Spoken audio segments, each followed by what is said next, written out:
Hello প্রিয় listeners, আসসালামু আলাইকুম। আশা করি যার যার অবস্থান থেকে ভালো আছো, ভালোর দলে আছো।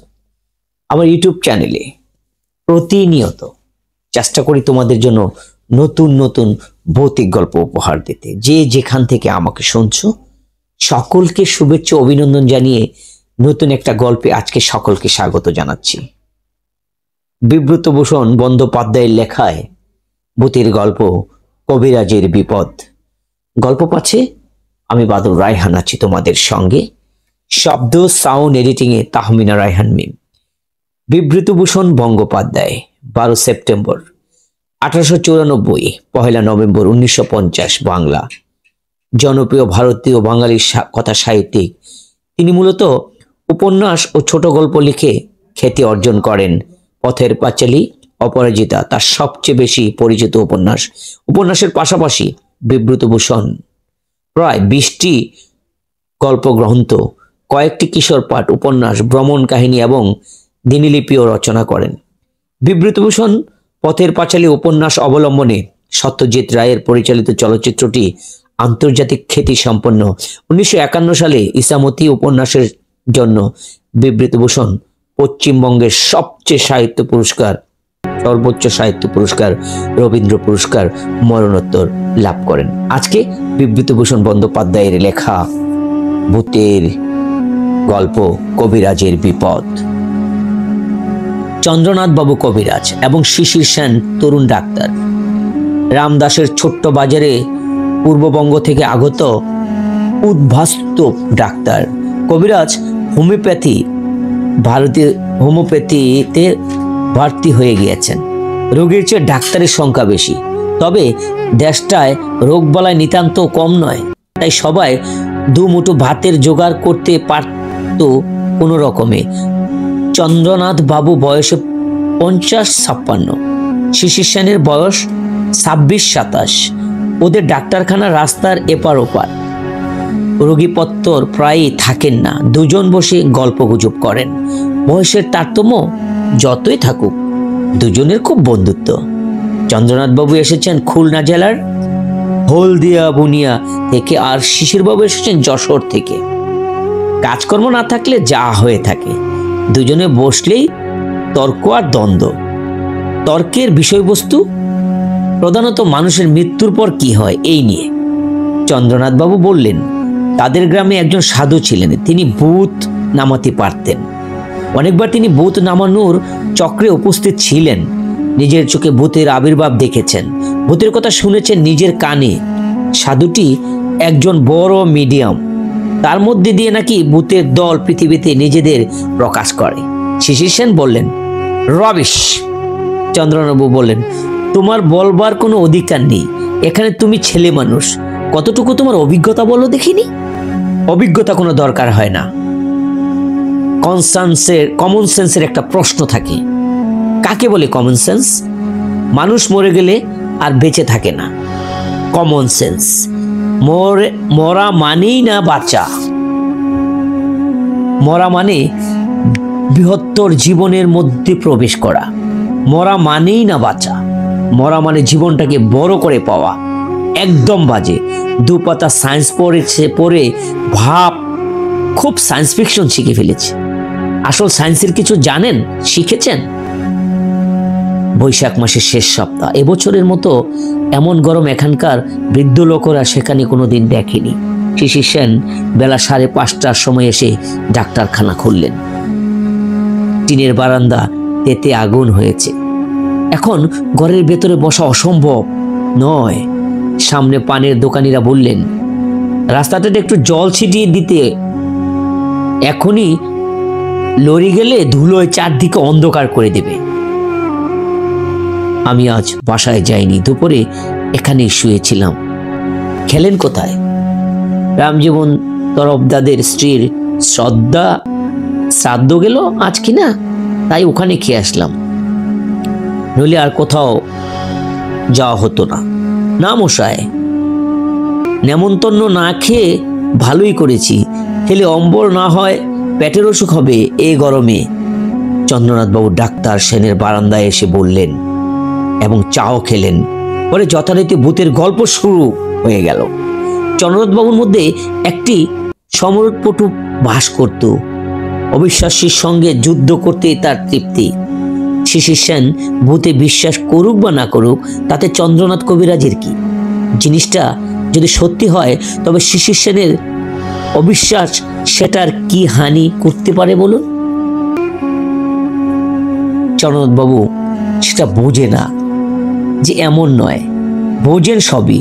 তবুও যদি একজন অবিশ্বাসীকে একদিন আলোতে এনে হাজির করা যায়, ইসলাম ও খ্রিস্টান ধর্মের দীর্ঘজয়ী প্রচারকরা আত্মা যেন তার মধ্যে এসে ভাষা বেঁধেছে। সত্যের আলোয় এসব অসৎ মূর্খ ছেলে ছোকরাদের আনতেই হবে, তবেই প্রকৃত শাস্তি দেওয়া হবে এই দস্তিগরের। স্বার্থবাদী ছোকরার দস্তিগরদের দল দুপাতা সায়েন্স পড়ে সব শিখে ফেলেছে। চন্দ্রনাথবাবুর জানতে না শিশির সেনের মতো ছোকরা তার সম্বন্ধে কি মনে করে। ওরা আড়ালে মুখ টিপে হেসে বলল, বুড়ো একদম সেকালে, কুসংস্কারে ভরা, ইংরেজি তো তেমন জানে না, কবিরাজি করতো, সংস্কৃতি জানে একটু একটু, দৃষ্টিভঙ্গি একেবারে 19-20 শতাব্দীর। কি করি, মেশবার কোনো লোক নেই এসব জায়গায়, কার সঙ্গে দুটো কথা বলি, নইলে এই বুড়ো হারের সঙ্গে বন্ধুত্ব আমার। একটু পরে হঠাৎ পশ্চিম দিকে অন্ধকার করে একখানা বড় কালো মেঘ উঠল। এখন কিছুক্ষণ পর কালবৈশাখী জ্বর শুরু হয়ে গেল। চন্দ্রনাথ কবিরাজ নিজের কবরেজখানা দরজা জানালা বন্ধ করতে ছুটে গেলেন। ধুলোয় চারদিকে অন্ধকার হয়ে উঠল। বড় বড় ফোঁটায় বৃষ্টি পড়তে শুরু হলো বটে, কিন্তু বৃষ্টি বেশি না হয়ে জ্বরটা বেশি। ডাক্তারখানার সামনে অশ্ব গাছের একটা ডাল ভেঙে উড়ে এসে পড়লো শিশির সেনের ডাক্তারখানার দরজার সামনে। বৃষ্টি ভেজা সদা মাটির গন্ধ বেরোবার সঙ্গে সঙ্গে বাতাস ঠান্ডা গরম একদম কমে গেল। চন্দ্রনাথ বললেন, আহ, বাঁচা গেল, শরীর জুড়িয়ে গেল যেন। কতদিন পর একটু বৃষ্টি পড়লো আজ মাটিতে। চা খাবেন একটু? তাহলে মন্দ হয় না, আনান আর একটু। এ সময় বৃষ্টির বেজ জোরে এলো, বর্ষাকালের বৃষ্টির মতো। চন্দ্রনাথ কবিরাজের কবরখানার চালের ছাদে বেয়ে অবিরল ধারায় জল গড়িয়ে পড়তে লাগলো। রাস্তার জল জমে উঠলো আধা ঘন্টার ভেতর। বেশ বৃষ্টি হলো, মৌসুলধারে না হলেও এবছরের পক্ষে মন্দ নয়। চন্দ্রনাথবাবু বললেন, কই তোমার চা কোথায় গেল হে? নবীন তো গিয়েছে। বৃষ্টিতে আটকা পড়লো রামুর দোকানে। ছাতি আছে আপনার? না। তবে আর কি হবে, বসুন, জল ছেড়া যাক। আপনার ভূতের আলোচনায় আরম্ভ করুন না। না। কেন আজ এত বিরাগ কেন? আজ বরং ঠান্ডা বাদলার সন্ধ্যাতেও কথা জমবে ভালো। না রে, তোমরা বিশ্বাস করো, হাসাহাসি করো, গভীর সত্যকে এভাবেই বেদনা বনে ছড়াতে নেই। আপনার কথা প্রতিবাদ করতে বাধ্য হচ্ছি, অত্যন্ত দুঃখের সঙ্গে। গভীর সত্য কাকে বলছেন আপনি? মানুষের জীবন ও মৃত্যুর এক রহস্যময় গভীর রহস্য দিয়ে ঘেরা আমাদের এই জীবন। মানুষ মরে না, ভগবান অত্যন্ত করুণার আগার, এই হলো গভীর সত্য। আর সংক্ষেপে শুনতে চাও, মানুষ অমর। শিশির সেন হেসে বলে উঠলেন, তবে আপনি কবিরাজি করেন কেন? মানুষ যদি অমর হয় তবে তার দেহটা অমর নয়, তাই কবিরাজি করি। আর এতদিন পরে কথাটা বলি, কবিরাজ করতে গিয়েই এই সত্যটা টের পেয়েছি। কিভাবে? এই সময় নবীন চাকর ভিজতে ভিজতে চা নিয়ে এসে টেবিলের ওপর রাখলেন। শিশির যেন বললেন, বিস্কুট কই রে, আনিসনি? যা নিয়ে আয় চারখানা। আসুন, দুটো সিগারেট নিয়ে আয়। এবার বলুন কিভাবে? চন্দ্রনাথ কবিরাজ চা খেতে খেতে গম্ভীর মুখে বললেন, না, ওইসব নিয়ে ঠাট্টা নয়, বাদ দাও। না না, রাগ করবেন না। কি করে সত্যটা টের পেলেন কবিরাজি করতে গিয়ে, বলুন না। বেশ, বাদলার সন্ধ্যাটা। না, আমি বলবো না, ঠাট্টার ব্যাপার নয় সেটা, তোমরা হাসবে। আর আমি, আমার জীবনের এত বড় একটা অভিজ্ঞতা, আমি কবে আপনাকে ঠাট্টা করেছি এই নিয়ে? সত্যি বলুন। চন্দ্রনাথ কবিরাজ মনটা যেন একটু নরম হয়ে গেল। তিনি চা খেতে খেতে শুরু করলেন, নিন্মের গল্পটি আমি নিজে যা দেখেছি তা বিশ্বাস কি করে? ঘটনাটা গোড়া থেকে বলি। পাকিস্তানে আমার বাড়ি ছিল খুলনা জেলায় হলদিবনিয়া গ্রামে। আমার বাবার নাম ছিল ত্রিপুরচরণ শাস্ত্রী ও সেকালের বড় নামডাকলা কবিরাজ ছিলেন তিনি। বাবা বড় কবিরাজ ছিলেন, তার প্রসার পেলাম আমি। বাবা তখন বেঁচে আছেন, তবে কাজকর্ম করেন না। ইদানিং পক্ষাঘাত রোগে একদিকে অঙ্গ অচল হয়ে গিয়ে শয্যাগত ছিলেন একেবারে। নাম করা সেকালের কবিরাজ ছেলে হিসাবে বড় বড় আদাগর ছিল, যারা অসুখে বিসুখে আমাকে ছাড়া আর কোনো চিকিৎসককে ডাকতো না। মাল মাঝির পাকসারি জমিদার ছিলেন এমন একটা বাদাগর। সবাই কার্তিক মাসের শেষ জমিদার হরিচরণ পাকরাশি ডেকে পাঠালেন তার ছেলের অসুখ। আমি গিয়ে দেখলাম ছেলেটির বিষম জ্বর, যাকে তোমরা বলো টাইফয়েড। 15-16 বছর বয়সের এই রোগের পক্ষে তত সুবিধাজনক নয়। আমাকে জমিদার বাবু হাত ধরে অনুরোধ করে বললেন, আপনাকে এখানে থাকতে হবে কবিরাজ মশাই, যা লাগে আমি তাই আপনাকে দেব, ছেলেকে বাঁচিয়ে দিন। আমি রোগীর অবস্থা থেকে ভয় পেয়ে গেলাম। পেট ফাঁপা, বুকে সর্দি কাশি, নারীর গতি তোমরা যাকে বলো ইন্টারমিডিয়েট, ভুল বকা, সব খারাপ লক্ষণই বর্তমান। বাঁচানো বড়ই কঠিন। ভগবান ধন্তদরিকে স্মরণ করে কাজে লেগে গেলাম। সেদিন সন্ধ্যার পরে নাকি অবস্থাটা ভালো করে আনলাম। পেট ফাঁপা অনেকটা কমে গেল, ভুল বকুনি খানিকটা কমল। আমি খানিকটা নিশ্চিত হয়ে বিশ্রাম করতে গেলাম। রাত্রি 1 প্রহর পরে। পাকসারি জমিদারের বাড়ি দোমহলা। বাইরের অন্যদিকে দোল মঞ্চ, নাট্য মন্দির আর গোবিন্দ মন্দির। ডাইনে সদর কাছে আর মহাবেশখানা। দক্ষিণে আমরাদের থাকবার কোঠুরি সারি সারি অনেকগুলি। আমরাদের বাসার পূর্ব দিকে বড় পুকুর। এই পুকুরে 3 দিকে বাঁধানো ঘাট। পূব ঘাটের বাইরে লোকদের জন্য, বাকি 2 ঘাট আমলাদের জন্য। বাইরে মহলের মাঝখানে সদর দেউরি। সেই দেউরির দুপাশে 2 বৈঠকখানা। আমার বাসা নির্দিষ্ট হয়েছিল বাঁ দিকের বৈঠকখানার পাশের বড় কুঠুরিতে। সাদা দবদবে চাদর পাতা, 2 বড় তাকিয়া, মশারি খাটানো, চমৎকার বিছানা করে দিয়েছে বাড়িজি। খাওয়া দাওয়া শেষ করে আমি বাইরে বসে অনেকক্ষণ রোগীর বিষয় চিন্তা করলাম। কাল সকালে কি কি অনুপান দরকার হবে সেগুলো মনে মনে ঠিক করে রাখলাম। তারপরে সে শুয়ে পড়তে যাব। এমন সময় দেখি জ্যোৎস্নাকৃত মাঠ দিয়ে কে যেন সাদা কাপড় পরা স্ত্রীর দিকে এগিয়ে আসছে। রাত তখন অনেক। এক রাতে একা মেয়ে এদিক সেদিক আসছে, বুঝতে পারলাম না। মেয়েটি এসে দৌড়ে দিয়ে বাড়ির মধ্যে ঢুকলো। 15 মিনিটের মধ্যে আবার সে বার হয়ে মাঠের দিকে দৌড় দিয়ে চলে গেল। আমি তাকালাম, আমাদের বাড়ি থেকে যদি কোনো স্ত্রীলোক রোগীকে দেখতে আসে, তবে এত রাতে আসবে কি? একাই বা আসবে কেন? গড়িতে টং টং করে 12টা বাজতে শুরু করলো। এ সময় বাড়ির ভেতর থেকে আমার ডাক এলো, রোগীর অবস্থা খারাপ, শীঘ্রই যেন যাই।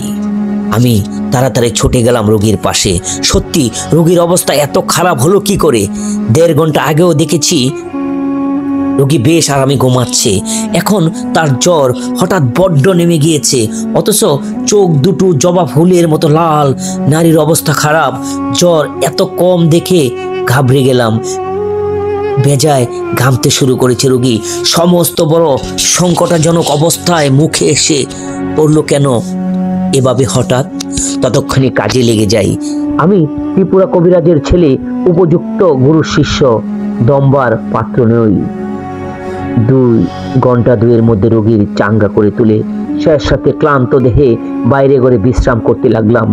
এক ঘুমে একেবারে বেলা 8টা উঠে রোগী দেখতে এলাম। বেশ অবস্থা, কোনো খারাপ উপসর্গ নেই। সারাদিন এভাবেই কাটলো। রোগীর অবস্থা দেখে বাড়ির সকলে খুব খুশি। আমার সারাদিনের মধ্যে বিশেষ কোনো খাটুনি নেই। দুপুরবেলা খুব ঘুম দিলাম।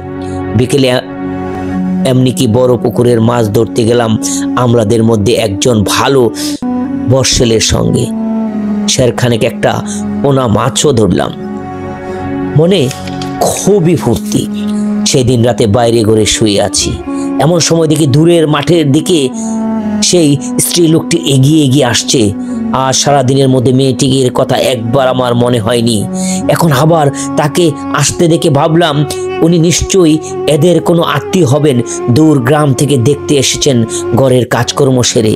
কিন্তু একা আসেন কেন? হঠাৎ মনে পড়ে গেল কাল এই মেয়েটি রোগী দেখে চলে যাবার পরই রোগীর অবস্থা খুব খারাপ হয়ে গিয়েছিল। মনটা যেন খারাপ হয়ে গেল। মেয়েটির দৌড় দিয়ে বাড়ির মধ্যে ঢুকে দেখে আমার বুকের মধ্যটা টিপ টিপ করতে লাগলো। কি জানি, কান খাড়া করে রইলাম বাড়ির দিকে। আর আমি ঘুমোতে যাচ্ছিলাম, কিন্তু বিছানা ছেড়ে চেয়ারে বসলাম। ঘড়িতে ঠিক তখন সময় 12টা বাজলো। হঠাৎ দরজার কাছে শব্দ হলো। মুখ তুলে দেখি সেই স্ত্রী লোকটি একেবারে আমার ঘরের মধ্যে এসে দাঁড়িয়েছেন। বেশ সুন্দরী, দপদপে শাড়ি পরা, 24-এর মধ্যে বয়স, কপালে সিঁদুর। আমার মুখ দিয়ে কোনো কথা বেরোবার আগেই তিনি আমার দিকে আঙ্গুল বাড়িয়ে হুকুমের সুরে বলতে আরম্ভ করলেন, শোনো, তুমি এই ছেলেকে বাঁচাতে পারবে না, তুমি বাড়ি যাও। আমার মুখ দিয়ে অতি কষ্টে বেরোলো, কেন মা, আপনি কে? আমার শরীর যেন কেমন ঝিমঝিম করে উঠল, সমস্ত ঘরটা যেন ঘুরছে। কেন এমন হলো হঠাৎ কে জানে। তিনি এক দৃষ্টিতে আমার দিকে চেয়ে বললেন, শোনো, আগুন নিয়ে খেলা করো না, একে আমি নিয়ে যাব। এ আমার ছেলে, ওর বাবা আবার বিয়ে করেছে আমার মৃত্যুর পর, ওকে দেখতে পারে না, বহু অপমান হেনস্থা করে, আমি সব দেখতে পাই। আমার স্বামী অনেক কথা জানে না, কিন্তু আমি সব জানি। আমি আমার ছেলেকে নিশ্চয়ই নিয়ে যাব। কাল রাতে নিয়ে যেতাম, তোমার জন্য পারিনি। তুমি চলে যাও এখান থেকে, ওকে বাঁচাতে পারবে না। আমার সাহস ফিরে এলো। হাত জোর করে বললাম, মা, আমি বৈদ্য, আমার ধর্ম প্রাণ বাঁচানো। আমার ধর্ম থেকে আমি বিচ্যুত হব না কখনোই। আমার প্রাণ যায় তাও স্বীকার করব। একটা প্রস্তাব আমি করি মা। জমিদার বাবুকে সব খুলে বলি। অসুখ সারবার পর তিনি ছেলেকে যাতে কোনো ভালো স্কুলের বোর্ডিংয়ে রেখে দেন, এই ব্যবস্থা আমি করব। এ যাত্রায় আপনি ওকে নিয়ে যাবেন না। যদি আবার ওর ওপর অত্যাচার হতে দেখেন, নিয়ে যাবেন, আর আমিও আসব না। দয়া করে জমিদার বাবুকে, তিনি বড় ভালোবাসেন এই ছেলেকে। তিনি বললেন, বেশ, তাই হবে।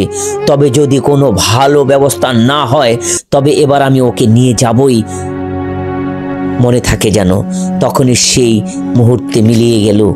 সঙ্গে সঙ্গে আমার ডাক এলো অন্দর থেকে, রোগীর অবস্থা খারাপ। আমি তখনই ছুটে গেলাম। কাল যেন অবস্থা ছিল, আজ ঠিক তাই, বরং একটু বেশি খারাপ। ভোর পর্যন্ত পরিশ্রম করতে হলো রোগীকে চাঙ্গা করতে। সকালবেলার বাইরে যাওয়ার আগে জমিদার বাবুকে আমি নিভৃতে ডেকে বললাম, কিছু মনে করবেন না জমিদার বাবু, আপনি এই ছেলেকে বাঁচাতে চান? জমিদার অবাক হয়ে বললেন, তার মানে? তার মানে হচ্ছে এই, আপনি জানেন না এই ছেলের ওপর ওর সৎ মা বড় অবিচার অত্যাচার করেন। কাল ওর মা আমার কাছে এসেছিল। শুনুন তবে, সব কথা খুলে বললাম। জমিদার বাবু প্রথমটা অবাক দৃষ্টিটা আমার দিকে চেয়ে রইলেন, তারপর হঠাৎ কেঁদে ফেললেন। পরে বললেন, আমি কিছু জানি না, বেশ, এবার ওকে সেরে উঠুক, এর ব্যবস্থা আমি করব। আপনাকে আমি কথা দিলাম, জানুয়ারি মাস থেকে যশোর জেলা স্কুলের বোর্ডিংয়ে ওকে আমি রাখবো। কেমন, ঠিক তো? এবার কিছু হলে আমি কেন, কেউ আর ওকে বাঁচাতে পারবে না। আমি কথা দিচ্ছি কবিরাজ মশাই। বেশ, নির্ভয়ে থাকুন। আপনার ছেলে সেরে গিয়েছে। আগামী মঙ্গলবার ওকে পত্র দেওয়ার ব্যবস্থা করুন। আপনি পুরনো চাল দিয়ে কিছু এর মধ্যে জোগাড় করুন। পরের দিন জ্বর সেরে গেল রোগীর। শিশির সেন এক মনে গল্প শুনছেন। বললেন, সেরে উঠল নিশ্চয়ই। আর কোনোদিন দেখেছিলেন তার মাকে? কোনোদিন না। সে ছেলে এখন কলকাতায় থাকেন। কিসের ভাবে ভাষা করে শুনেছি। জমিদার মারা গিয়েছেন। চলুন, আমিও চলে যাব। থেমে ঘরে আলো জ্বলছে। চন্দ্রনাথ কবিরাজ উঠে চলে গেলেন।